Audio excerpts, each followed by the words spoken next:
Offensive AMG chez Mercedes, c'est le mot. Voici donc la tant attendue AMG GT4 Report, une somptueuse 4 places, concurrente de la Porsche Panamera et qui devrait tant en style qu'en efficacité dynamique rallier tous les suffrages. Conçue sur une plateforme renforcée de la classe E, avec un 6 cylindres en ligne de 435 chevaux pour débuter, ou de 2 V8 biturbo, dont la version S culmine à 639 chevaux. La nouvelle venue use et abuse des 4 roues motrices et directrices, d'une boîte automatique à 9 rapports, d'une suspension pneumatique, le tout dans un confort de limousine aux performances d'une AMG GT-R. Vous n'aviez pas évoqué la possibilité d'une version hybride sportive ?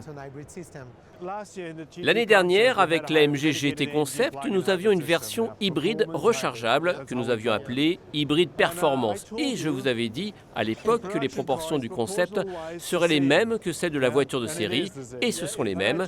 Et je vous avais dit que ce que l'on présente dans les salons n'est jamais gratuit, alors attendez de voir. Alors en attendant, on pourra goûter en septembre, sans trop regarder la jauge, aux folles accélérations de la plus puissante, capable d'atteindre une vitesse record de 315 km/h. Chez Volvo, on dévoilait le très beau Break V60 bien équilibré, plus long de 12 cm et conçu sur les grandes plateformes des XC90 et 60. Il arrivera en France d'abord avec 2 motorisations diesel, sans oublier ensuite le T5 essence avec plus de 240 chevaux sous le capot. En tout cas, je le trouve plutôt élégant ce nouveau V60 et en même temps, c'est un peu normal parce que Volvo a sur le plan du style pas mal le vent en poupe. Alors, il faut savoir que arrivera un petit peu plus tard 2 versions hybrides rechargeables, un T6 et un T8 avec des puissances combinées de 340 et 390 chevaux. Que les premières livraisons arriveront pour les versions un petit peu plus classiques en septembre et que les prix débuteront à partir de 40 000 €. En pleine phase de renouvellement produit et notamment dans le domaine des crossovers, Škoda dévoilait ici à Genève le concept Vision X dont le style, figé à 95%, donne une large indication sur le futur remplaçant du Yeti.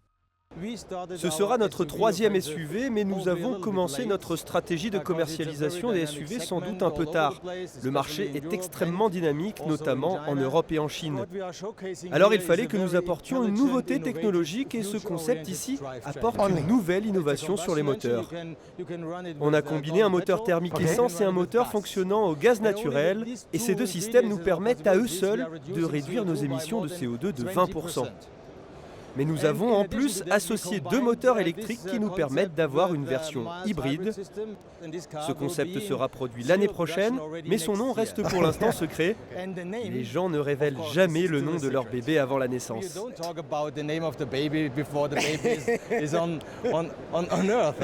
On patientera donc pour connaître le nom définitif de ce petit crossover sympathique, long de 4,25 m et surtout innovant grâce à cette hybridation intelligente.